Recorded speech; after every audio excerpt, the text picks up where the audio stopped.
We feel hot flashes in our body, but they actually are a neurological symptom. If you are a woman in perimenopause or moving into menopause and you have experienced these, you will know just how frustrating they can be and how many different things there are on the market that are marketed towards dealing with hot flashes.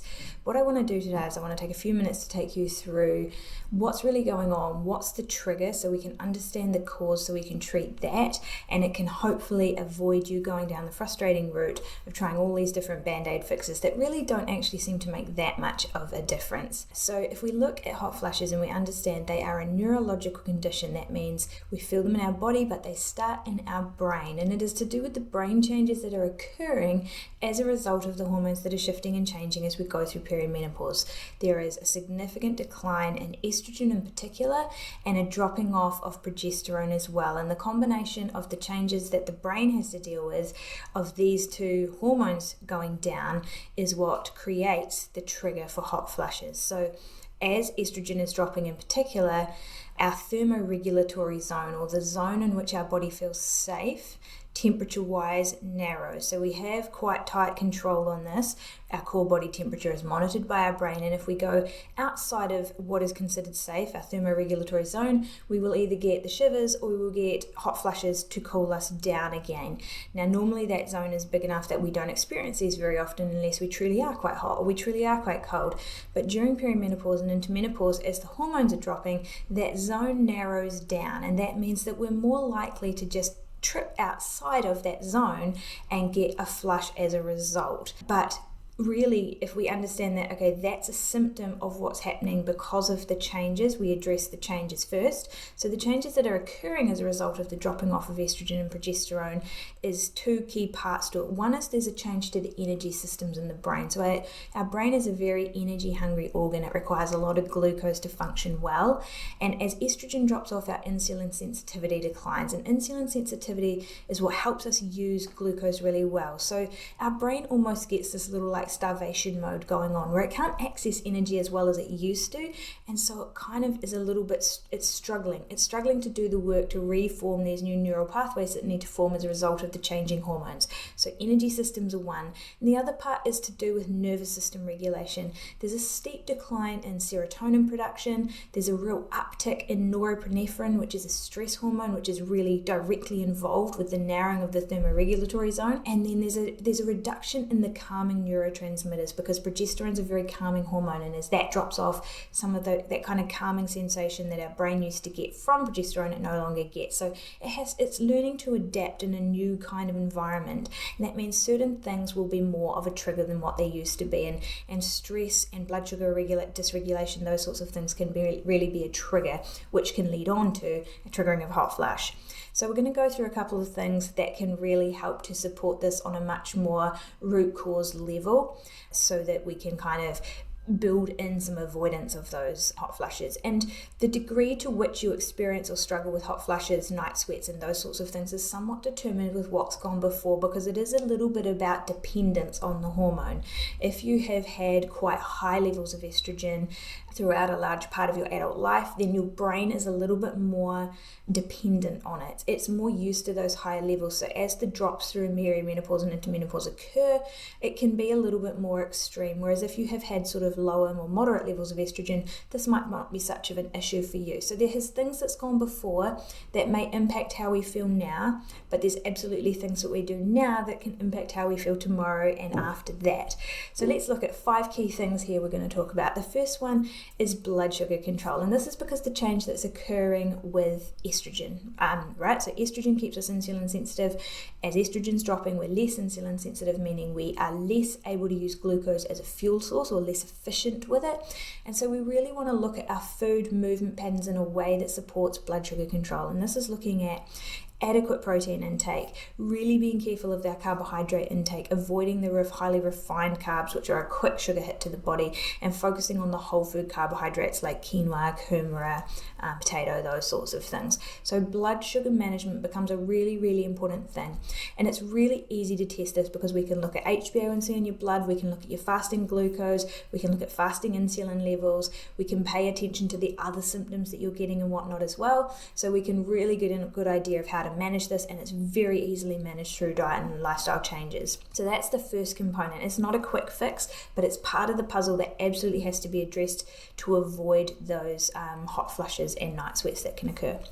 The next part is stress management, and the key thing here is not that this is about less stress overall, but it's about a higher need to bring some depressurizing to the whole kind of your stress load throughout the day. So with the changes that are occurring, because our brain's a little bit more sensitive, because it doesn't have that progesterone calming effect there, our serotonin levels might be a little bit lower and our norepinephrine levels might be a little bit higher. There's just a bit more reactivity going on in the brain already. So it means we may need to be more careful at kind of protecting those moments of de-stress and bringing ourselves back into parasympathetic mode, so rest and digest mode. So this might look like just being really more mindful of like some walks, some time out, good sleep quality, minimizing stimulation. Those sorts of things are going to be really, really helpful. And the other part of the stress is that it's not just the external stresses. Stress can be external as well as internal. If you've got a whole lot of digestive or gut symptoms going on, a lot of nutrient deficiencies, chronic dieting or under eating or over exercising, those are all internal stresses on the body as well, which are going to have an impact. And I was just talking to someone the other day as well, and they were noticing a real direct correlation with when they were in that heightened sort of stress state. They were really becoming aware of that. They would end up being triggered or getting a hot flush. So there is a very direct link here, and we may not have noticed it because a lot of us will spend quite a lot of our time in that kind of hyper stressed state. So just starting to even map this out with a little bit of a journal or something like that can be really, really helpful.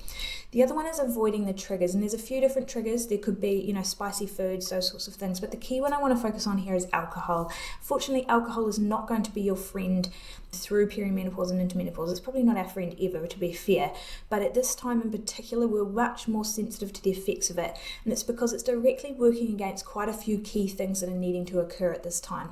It's a neurotoxin, right? Our brain is trying to do rewiring, rebuilding, restructuring to get used to new lower levels of hormones, and if that's being impacted by the fact that there's a neurotoxin in there damaging what the work it's doing, that's going to make the whole process take longer and maybe be just a trigger in and of itself. It's also a liver loader. All alcohol has to be processed through our liver.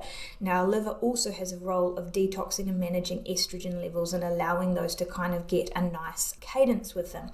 So if we're throwing in something that's considered a toxin to the liver's going to focus on that and sideline the estrogen for now, which can kind of lead to higher levels of estrogen building up, which can exacerbate those hot flushes for a longer amount of time. The other part is it really disrupts our gut, and we really want to be looking after our gut through this time so it's not contributing to inflammation levels, stress levels, and also so that we can produce as much serotonin as possible from our gut. The other part is movement is quite a well-established link now that people that are more sedentary tend to have more issues with hot flushes, and the irony is that as people go through perimenopause, as they may be having more hot flushes, they might avoid exercise because you don't want to feel that way. You don't want to feel hot and sweaty, and it's uncomfortable. But because exercise has a beneficial effect on our nervous system, because it has a beneficial effect on our detoxification pathways and our energy systems as well, it has multiple ways in which it feeds into and benefits our body to help manage and reduce hot flushes. So absolutely, if you don't move, start moving. If you're already moving, maybe there's some room to improve that or build that up or build that consistency, etc. And then last but not least, let's talk about supplements. And I've intentionally left this till last because supplements do not work if you haven't done the basics first. We can't supplement away a poor diet and lifestyle, but there is a very valid place for supplements in the management of hot flushes. And there's two key supplements that I like to use here and that I get really good results with the clients that I work with, and that is magnesium. Magnesium in the form of magnesium glycinate. This is magnesium bound to a glycine molecule, and glycine is a very calming amino acid for our brain. So our brain really likes glycine, and magnesium has this really nice effect on our nervous system and blood sugar control as well. So it's a really nice synergistic effect there. The other Another one is taurine. Taurine's another amino acid which we do get from our diet, but probably not enough to get it in therapeutic levels to have a real impact. But taurine also just has a really nice calming and regulatory effect for our brain and for our nervous system. So we're looking at around about 300 milligrams of magnesium and 3 grams of glycine, and the product Ethical Nutrients Mega Magnesium Powder actually has those amounts of those nutrients in, and that's one that I do use with clients and have some really good results with. So that's my supplement recommendation for you there. So just a quick recap on those. Blood sugar control, that's the foundation stuff. That's looking after how you're eating, how you're moving throughout your day. Stress management as well. What are you thinking about? What are you stressing about? When are you bringing some white space into your day to allow yourself to just kind of come back into rest and digest mode? Because those little gaps, those little moments of time are going to be super duper important through the next phase as you go through perimenopause. Avoiding the triggers. Alcohol is not your friend at the moment, and it's probably never our friend, right? Getting some movement in your day and then looking at some quality supplements on top of that as an add-on if you need it. If you want to know more about this, I've done some other trainings on hormones, and if you are interested to know more, we have a hormone reset resource for you. Just click the link below and you can have access to that to learn more and find out what is going to work for you. Have a great day. Bye.